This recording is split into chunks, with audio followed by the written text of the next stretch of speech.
What are you angry about today, Scott? I'll tell you what I'm angry about today. Give me a piece of your mind, if you would. Instagram butts, dude. Instagram butts. Ooh.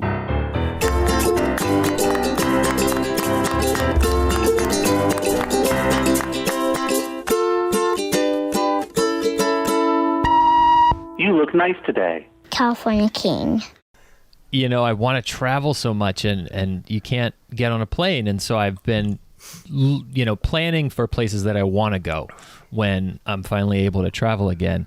And I'll see something cool on Instagram and it's a very pretty place. And so I click on the location button for that photo and it instantly brings up 47 women in workout attire posing with their butt to you, but also their face to you in front of the thing. It's a filter. It's let me tell you. So like you're in front of a national monument. Maybe you went to see Honest Abe. Pick a monument. Okay, so you're facing the president. Your Instagram butt is pointing toward the Washington Monument, and then are they like doing one of these like comic book lady, like a comic book lady? So you got to see the face and the boobs and the butt in the picture, right? So you, like a Rob Liefeld character, and that's is that a genre? It's not just a genre. It's just the ubiquitous look of popular Instagram photos in X location, and I'm saying any location, like pick fucking Auschwitz and go to Auschwitz on your and there's a telephone. yoga lady living her best life. Hashtag. live, laugh, love. Yeah. Can I ask you a question, Scott? What is the nature of your anger? Is that you've gone to these photogenic destinations to look at inspiring pictures of where you might yourself want to travel, right? And you find it very disruptive and ethically displeasing to come across attractive ladies doing poses. It's the total 100%ness of it. That the complete sexualization of everything. That's what it is. That's what it is. Everything is a sexy backdrop. Oh man, I think this is really smart. But I see what I was anticipating because I have a similar rage. When I'm looking for a thing, and then it always wants to give me a different thing, And right, so, sure. In your case, it sounds like you're saying you're having a little bit of wanderlust, and instead you're seeing historical derriere. Just right. Give me Lincoln. You keep the butt.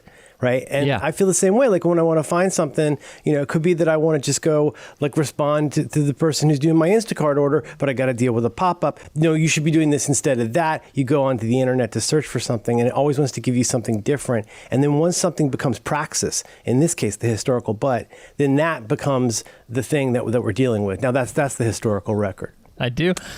I mean, I wonder if at some point people will just expect butts at all these places. Like a butt, there should just where are the butts? Like you'll go to the waterfall that you saw on the internet. Every photo I've seen of this had butt. You go to Birkenau and it's just a bunch of buildings and people crying. Yeah, and there's not a butt in sight. Yeah, no butts. Huh. Yeah, no butts. I worry about the disappointment of future generations when they declare their major as history, and then learned that there are very few yoga pants in the 19th century. Well, maybe once the Apple glasses land, that will be the killer app. Oh, that might be. Instagram it. Instagram this location, wherever it is. It could be you get the glasses and you're watching butts of yore. Like it'll take you back historically, and using the augmented reality, you could see a medieval butt while they're facing like somebody looks a witch burning on the stake. Yeah. Okay. That's something. That's something I want to see. I want to see I want to be able to look at those sepia tone photographs from the Civil War with a couple butts in it, just for If Matthew Brady has taken photographs of butts, I've never seen it. It's usually Abe Lincoln looking, let's be honest, pretty depressed a lot of the time. But you're not going to see Sherman's butt. if there's a, if you're reading about the Battle of Gettysburg and there's just a boring picture of a sniper, kind of there in the like, who gives a shit? But if there's a sniper and then there's a woman next to him. My dearest Delilah, it has been 7 months since I've seen a butt. She's doing Civil War wellness. Wellness regimen, whatever was the equivalent of yoga. I don't hate it. Civil War wellness. Okay. Historic. You can go someplace. You go somewhere where everybody's wearing a bonnet and churning butter. Historical reenactment. You go to a Williamsburg, Colonial Williamsburg. Yeah. There'd be other kinds of things where you go there. Maybe you're there for churned butter. Maybe you're there for Abraham Lincoln, or a sniper, or potentially some historically relevant, accurate butts. Yeah. What do you think? What details do they need to get right in order for period butts to be convincing or authentic? Right. I sense a whole new specialty of academia opening up. Right. Like those YouTubers gaping wide accents. open. Yeah. They like the certain the proper number of acne or pock marks. Right, or it could even be some kind of a contact acne, because the kind of girdle you're wearing, it doesn't breathe like a Spanx would. Oh, this is getting gross. Butt dimples maybe weren't always in style, or maybe they come in and out of style. I think in the 60s they were definitely in style, probably in the 20s if I were guessing. A single dimple, or more like a cottage cheese type situation?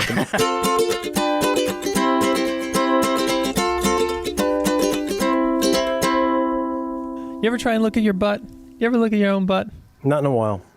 Yeah, Is it one of those things like what are those things like you can't lick your elbow or whatever, or you can't Marilyn Manson yourself? Like it's one of those kinds of things. Like where the way that we've evolved is to see only the butts of others. I mean, I would be happy with that in my ass, because it's like, it's like a deli ham that's been kind of shaved off a little bit. Half finished. Yeah. Half finished ham. Mm-hmm. No, I don't like seeing myself in a spoon. I mean, first of all, I'm usually upside down, which feels weird. But I don't like catching my reflection in anything. It's very startling. Very startling. That's always a bummer. Jeez. What about you, Adam? How's your butt? Not great. It's the thing that I see the least often. So it really comes up on you, takes you by surprise when you do accidentally or on purpose catch a glimpse, because you think there's this idealized version of it. Do you guys know the word imago? Have you ever come across that word? I learned it a long time ago and I never forgot it. It's the version of ourselves that we think we are, the idealized version that we just hold internally. Right. I think my butt imago is pretty chiseled. Like, David chiseled. And it turns out that hasn't been the case recently. Yeah. Yeah, I know what you mean. I have low expectations going in, and they still manage to be. There's just, it's, you expect at a minimum, you expect your butt to be butt shaped. Mm-hmm. Yeah, it should seem somewhat familiar to you. I don't want to talk about butts all day, but one problem with looking at your butt is that usually, in my case, I'm not doing it for fun. I'm doing it because of concern. Right. For something, maybe there could be an irritation. And I'm mentally, for weeks, I'm mentally going over what it is I'm going to face if I confront the imago butt.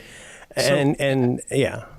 Merlin, you've talked about this many times, and it's the idea that I think I even learned it via you, but realized it absolutely applied to myself. And it's that when men are trying on a shirt or looking at themselves in the mirror, doing their hair, they just look at themselves front on.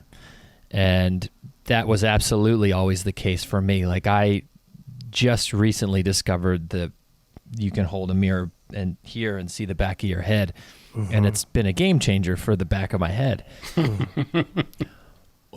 Yeah, absolutely. I mean, there's things you can do with the sophisticated physics of mirrors and things like that. But yeah, I've heard it said especially straight guys, like they're not checking out their own butt.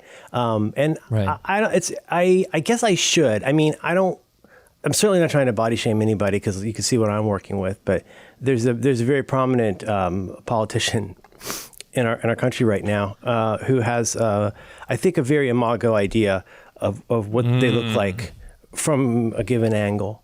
From this one angle, everything's really fine. But you catch an oblique coming off the right bank, and you're going to see some things. You're going to see some things, and you're going to see some dimensionality. I mean, it's like, okay, guys, check it out. Look at this. This is so crazy. Look how thin this is. No, it's actually really wide. So like, hey, I think I've lost some weight. Check that out. I look great. Everybody has these parts of their body that they are inordinately obsessed with, usually negatively. For me, it's my forearms. My forearms are very skinny. They're look at that. That's a lady's Apple Watch, and it doesn't look the wrong size. So you're doing a Peter Jackson on us right now. So I get it. Okay, so that's Gandalf, and you're Frodo Baggins. Forced perspective. You get Ian McKellen in a wagon, and everybody's arms are really irregularly shaped wrists. Oh no. A lot of people don't like their nose. Some people are just obsessed about their chin. All those kinds of things. Adam, what do you guys hate about your bodies? Oh gosh, how do I pick one? Yeah. It's kind of Sophie's choice. Yeah, I mean, like, these days, maybe like the parts. It's a very fine line between pectoral muscles. Oh, sure. It's not as fine as you'd like to think. But you get one gets a sort of like, I don't know, it's like the dough that might become a pastry, but that's you, and you get like a sub roll somewhere, and there's nowhere that my pants feel right. I don't know if I got COVID or if I'm just 53, but like no matter where I put my pants, they're in the wrong place. And I want to adjust up, or I want to go down. I want to kind of move it around. And part of it comes down to my rise. I don't have time to get into it today, but I think I have an unusual rise. I have an unusual set of seemingly paradoxical situations in my bathing suit area. That I live with that, but I don't love my pants. Yeah, I put on black pants today to prepare for the show because they're slimming. Turns out not so slimming. I think they shrank. Yeah, they're pretty definitely shrunk. Yeah. You ever see that thing where you show like there's a video or a GIF you can see of like showing someone's face, a man's face head on, and then kind of quickly going through. I'm sure you've seen this, Sandy. Quickly going through all of the different. What's the word I'm looking for? Like, at 40 millimeters, you look like this. At 100, but you can see as the person's whole shape changes. And I think that's why it has been said for years, the television puts 20 pounds on you because that's an unflattering, what's the word I'm looking for? Adam, help me out. Camera turn? What's it called? All I can think of is bokeh. I'm pretty sure it's bokeh. Wabi sabi. Okay. You mean the way that a different focal length distorts your features in a different way, or is there more specific? Is there more? Well, I mean, like I'm now I'm thinking about my pants, and that's kind of throwing me off my game. But no, what I'm saying is like a trick I learned a long time ago when I was a good camera boy was that if you want to get a good portrait of somebody and with some nice bokeh, is you get them pretty far away with even your standard Canon lens. But with a 50 millimeter, you're going to get bokeh everything because your zoom is your shoes.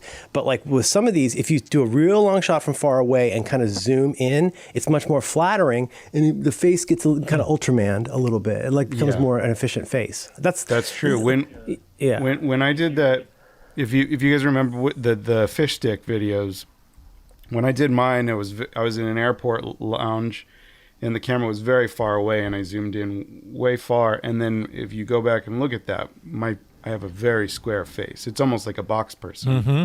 That's what I think of when I think of what the effect that you're describing. Mm-hmm. I always chalk that up to a failure to really be able to process emotion. I thought that's what that's your idea of a box person? No, I just Adam's face in that video is so effectless and just but I mean maybe disguising a deeper term flat. But then the people at the airport had a lot going on. Yeah. Good for you.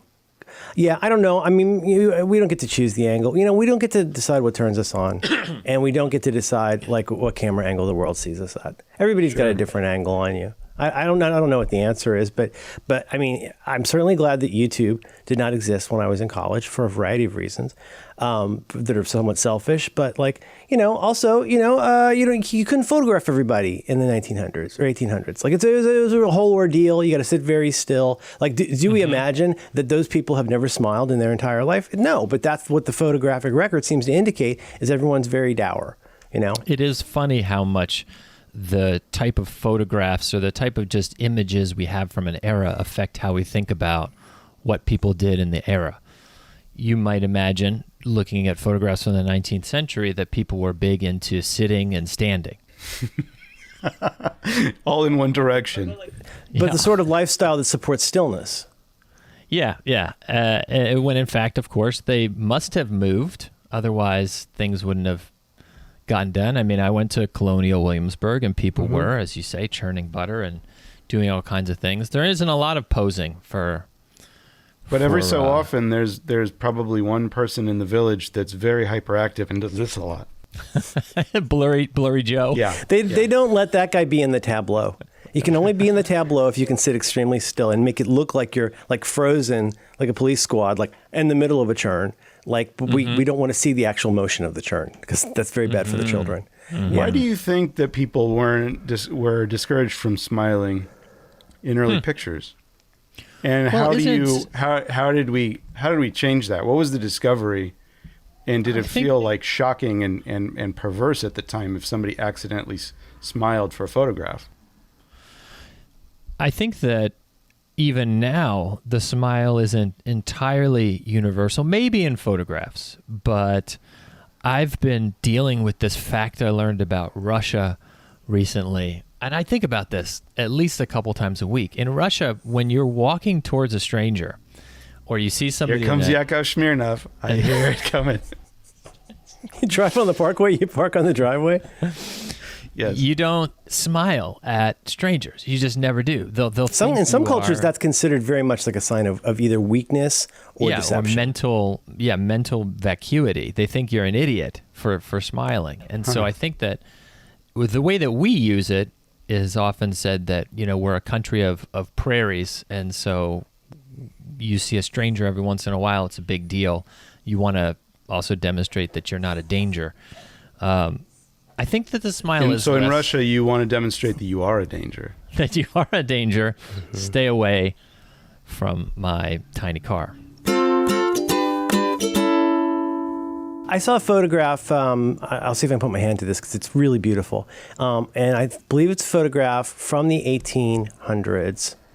Perhaps it might even be around the time of the Civil War, but it's three black women not looking like they're in a photo from the 1800s. Like they're in really cool garb, like not what you would expect. They basically look like three ladies hanging out and going to brunch, and it's so fucking cool. And someone has colored it. There's these wonderful accounts they probably do this for butts on Instagram, but on Twitter you can find these wonderful accounts of like people who have colorized. The first time you see those photos from like the early 20th century that somebody has very carefully like retouched with color, and it looks completely different. You see images or video of films of World War II in color, entirely different. It seems like it's so. I mean, like obviously there are people out there that aren't smiling all the time. I think it makes you look a little manic, probably. It's funny because if you imagine just in your mind like a king, like a portrait of like a Rembrandt of minor nobility giving like a photograph smile, it almost makes the whole photograph smile thing seem insane. Yeah, it's a great idea though for a genre, and also whose job is it to make that person of nobility constantly smile for like 18 hours of sitting at a portrait? You just nailed it. We've answered the question. The reason you don't get it in photos, the reason you don't get it in paintings is it's hard to keep a real smile. Like try it for 1 minute. Oh yeah. And it becomes painful. So like you want to show off your riches, you got your rotting fruit and your greyhounds, and you're doing a Van Dyke or whatever. And like but I don't know, a crip walk while you're grinning for like 36 straight hours is going to be really hard. That's Can true. I stop doing the gang sign now?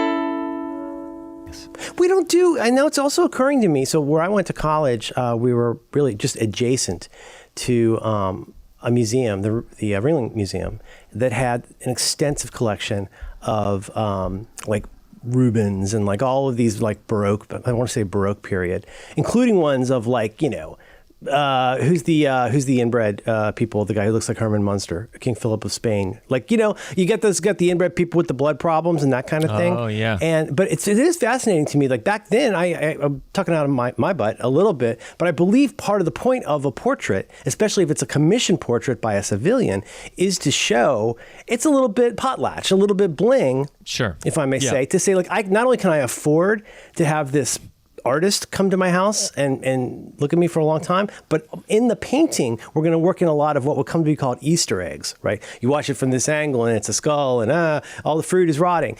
So like, is there a version of that today? Is that what Instagram has become? Are you the Herman Munster of feet and butts? You know, or you know, as I say, Boogaloo. Absolutely. Yeah. I mean, of course, that's a way of displaying your worldly goods. And the rappers who put all the guns, or the drug dealers, or the rappers, or whoever, get the guns, a bed full, an unmade bed, kind of weird, but like full of like it's got firearms and drugs and lots of cash. Is that the version of that today? I assume it is. Yeah, like a Dutch painting of like 6 dead pheasants and a bunch of grapes. They call it a Dutch baller. Yeah.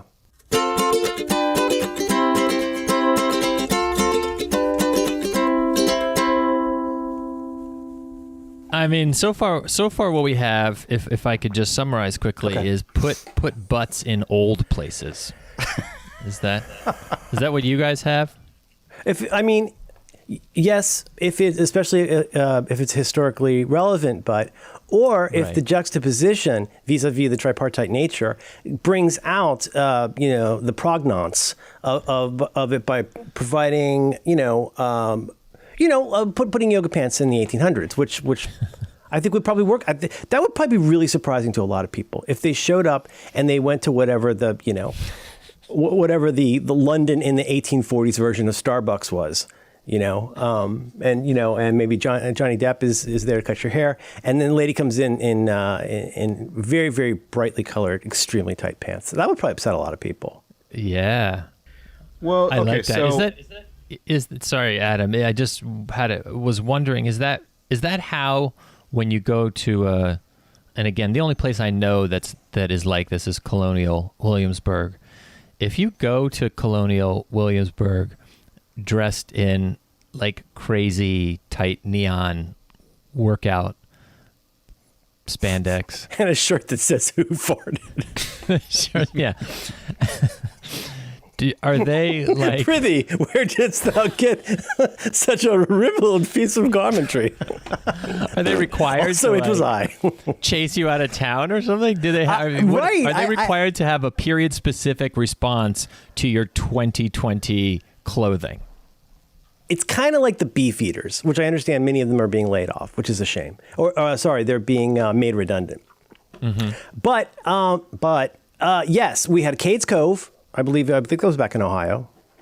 And then you do have Colonial Williamsburg. My roommate used to be I think it's called, and it's not an interpreter. What's it called? But like a person who dresses up. Like, look at me, I'm John Hancock or whatever. Or usually you're like a mailman. You're something kind of, but you do have to be ready for all the people. It's like the way you harass a beef eater to try to make them laugh and stuff. And right. But in this case, I think they're ready for it. Yeah. Well, what do you mean this? Protect your neck. What is this Wu-Tang Clan you speak of? Like that kind of thing. You're supposed to not break kayfabe. It's funny though because clearly what they must teach you in historical school is when you're in that situation, feign ignorance of the hip hop band or feign ignorance of exposed breasts.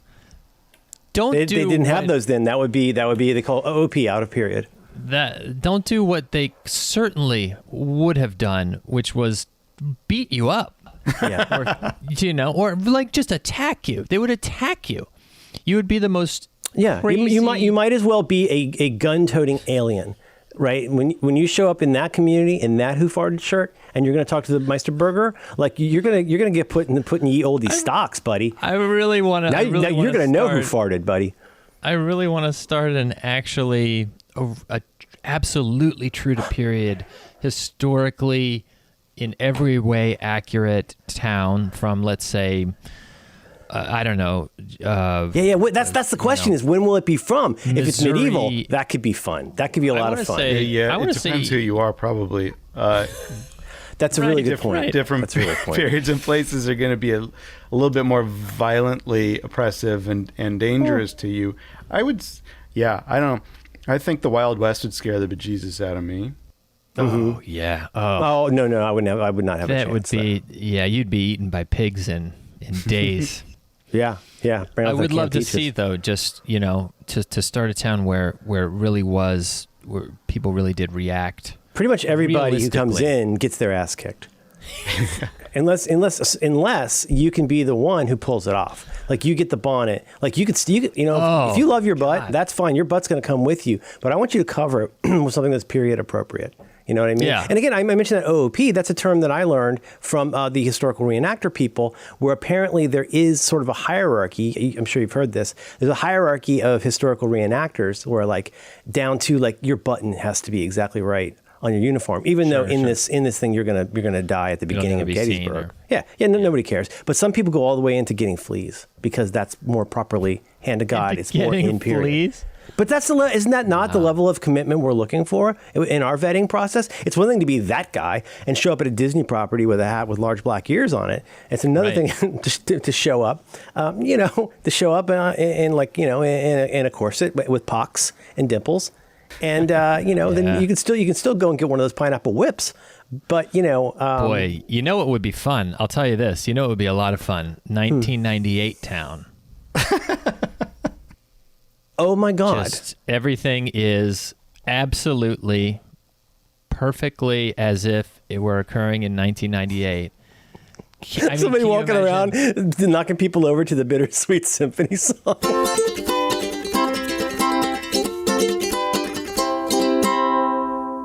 There's something very specific about 1998. And they would obviously have the garb. Would they have the cuisine, the historically accurate cuisine of the time as well? All that, whole 9 yards?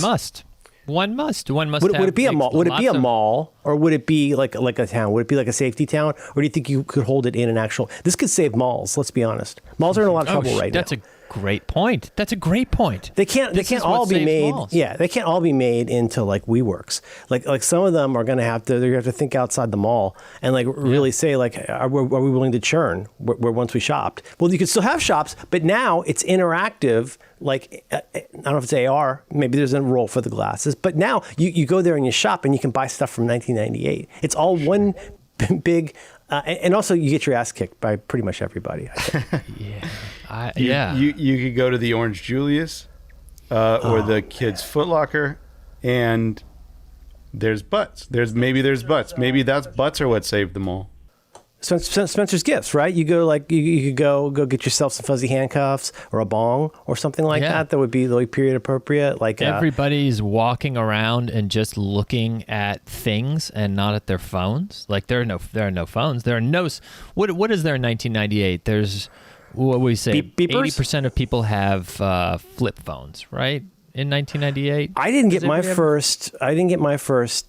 What we called a cell phone. I did not get my first mobile phone until 1999, and I was a little late, but I also wasn't that late. I think Mall 98 is not going to be. I think there's going to be payphones, and it's going to be 35 cents, which is a very annoying amount of money and super terrible amount of money. It's a terrible amount of money. A quarter and a dime. Who's got a quarter? Who's got a Washington? How much does it cost to use the phone? 29 cents. And finally, I love walking into 1998 Mall, and then in the middle of 1998 Mall, 2020ville. What does the world look like in 2020? And it's their vision, and it's probably mostly people talking to televisions, people talking to each other on televisions. I think that was the vision of the future in 1998 of 2020. Yeah. Oh, yeah, you wear 2 neckties? You wear 2 neckties and everything happens by fax machine. Or super fax. Don't forget super fax. Yeah. Super fax. I don't hate that at all. And then I think on top of it, and again, we're going to have to, I don't know, in my village, Borges will definitely be alive. He'll probably even be a consultant on this. He's going to bring his ficciones to this and make it super real, right? We did this for Dubai. There's no reason we can't do this for the Civil War. With an Orange Julius, but it's a historically accurate future representation of what Orange Julius would look like if it existed, which it doesn't. But also, you don't want to have too much of that because you want to get that juicy butt, and then maybe you could do it. You could run the circuit. You go through all the villages, and you're getting into deeply. But then maybe at a certain point, there's an unfortunate time loop, and so you go to Plantation Town, and that takes you to Buchenwaldberg, but then it's the conception of the future and past all collapsing, and people are mostly just taking photos of each other. And that's what's happening now. That is 2020. All you just described is where we are now. Is where we are now. That's the world we. It is. It's true. It's somebody's. Yeah. It's somebody's idea of a dystopia in 1998. You're telling me you're not gonna wear the mask. You're not gonna do all the things because what do you want to do? You want to get back to normal. Now my question is, which normal do you want? Because we have almost all of those here at History Mall. Whatever your idea of normal is, we can accommodate that in a very unsafe environment where you might get your ass kicked while you're photographing your own butt. You might have to go through a lot of doors or beaded curtains. There's a whole lot of different places. And is this going to be jarring? How can it not be jarring when you see what they thought was going to happen? And when they found all the plutonium in 2004, that kind of thing. But you learn about that because you're in Watergateville, where there's a conception. Richard Nixon is before he resigned, he wanted a glass of milk and some pineapple slices with a little bit of cottage cheese, and that's the kind of thing in food court. But food court is also a judiciary branch. Food court is where we try all of the historically inaccurate cases. I think we broke Merlin.